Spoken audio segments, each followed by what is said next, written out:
ji bedo gi mchango mang'eny gi.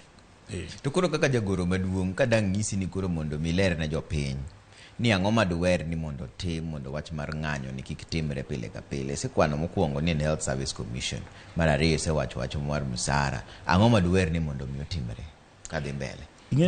Mato ni wacho ni ng'anyo ni en mana mar osara.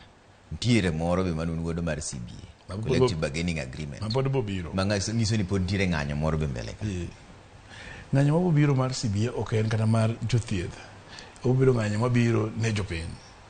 Nikech anyisi ni Trevor, sama idhi hospital kidhi thiedho to ng'ato biro ka nigi emergency. Ting'iyo emergency trade ke yonge yedhe ma inya konyogo jatuoni. Kata bed ma daktari molony oromo nade, jatuo ne bolalo. Samoro jatuo biro ka onego bed ni ikete intensive care unit kaka mane dhi Mama Lucy cha. Tiyudo ka mano onge hospital. Kata bed ma daktari 30 pod bo hinye. Ntiere case mantiere Kiambu ma ng'ato biro hospital to kata mana yani equipments minya konyo ka achiel onge. Koro sasa ma daktari oneno ka ng'ato tuo to en ng'ama inya kony, lakini hospital ok okonyi gi gik monego bed ni konyogo jatuoni. Kapo ni lale, imbe nitie part moro malal. Nitie lit miwinjo nikech in dhano. Koro mano omiyo wawacho ni mondo ji gino bed maber, mondo ji oti, daktari oti kaka dwarore, sirkal nyaka migi support public facilities gi. Ok onego bed ni iketo hospital to ok unyal thietho. Una kanyo mar ng'e mane ng'at mobiro ni osetho, machiegni osetho. Mano omiyo thothne ng'anyo mar 2016 otimore, to mano omiyo watimo insist sani ni mane nyaka bedo osiptende. Ni mar kata bed ni private hospitals becho oko, to 80% mar jokenya ok nyal afford gi. Kuma gikwongo gore e mana public facilities gi. King'iyo gima notimore Mukumu girls nyocha ni, mano gima nyisi ni thieth ma Kenya ka pok obedo kaka dwarore e public sector.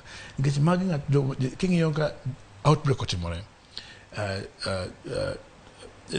test ikawo mag jotuo gi, itero Kemri. Kokiduogo ni gin mana gi gimno ni bacteria mag typhoid gi mag E. coli mag diep gi. Magi ma dispensary moro amora onego bed ni nyalo thiedho. To sama koro duogo ka ji osehinyore, manyiso ni thiethwa ok en gimoro manya konyo ng'ato ka nitie emergencies. Nyiso ni ok odhi maber. Sani kineno sani nitiere cholera outbreak matimore. Mano gima nyisore. To wan gi public health care officers e counties 47. Manyiso ni ok gitim tije ka dwarore. Ji te onego bed ni ong'eyo wach mar sanitation. Ji te onego bed ni bedo empowered gi yoregi. To sama mano timore, nyiso ni counties ok prioritize, ok gindiko jotije mag public health care. Counties ok to mikakati manyiso ni kata pi bedo ne ji. To gima timore thoth sirikande, gik moko timore mondo bed privatization. Sani cholera ma outbreak matimore ni, ibuonjo ni kiny water obed privatized, pi ma ji tiyogo bedo bottled. Sama koro ji ok nyal thietho maber, ma thieth ok timre public facilities, ibuonjo ni hospital or healthcare is fully privatized.